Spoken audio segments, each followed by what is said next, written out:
ఈరోజు దేవుని వాక్యము. ఆశగల ప్రాణమును ఆయన తృప్తిపరచియున్నాడు.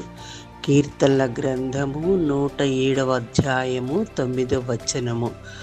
ఆశగల ప్రాణమును ఆ ప్రభువు తృప్తిపరుస్తాడంటండి. కీర్తన గ్రంథంలో 107వ అధ్యాయము 9వ వచనములో ఈ వాక్యము సెలవిస్తుంది. నిజంగా మనం కూడా దేవుని యందు ఆశపడి, నా ప్రభువా మా ప్రార్థన ఆలకించండి అని మన సమస్యలు చెప్పుకున్నప్పుడు ఆయన మన ప్రార్థన ఆలకిస్తాడు. ఈ ఉదయకాలమందు ఈ శ్రేష్టమైన వాక్యాన్ని మనకు ఇచ్చిన దేవాది దేవునికి వందనాలు చెల్లించుకుందాము.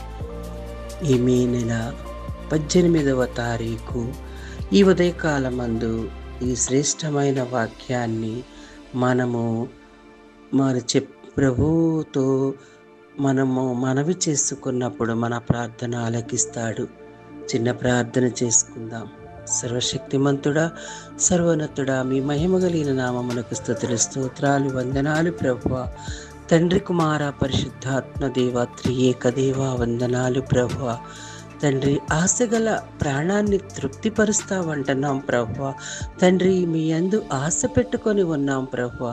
వ్యాధులతో సతమతమవుతున్న కుటుంబాలనైనా స్వస్థపరచమని అడుగుచున్నాము ప్రభువా. తండ్రి, వివాహము కాలేని బిడ్డల కోసం వివాహము జరిగించమని అడుగుచున్నాము ప్రభువా. ప్రతి ఒక్క కుటుంబంలో సంతానాన్ని దయచేయమని అడుగుచున్నాను ప్రభువా.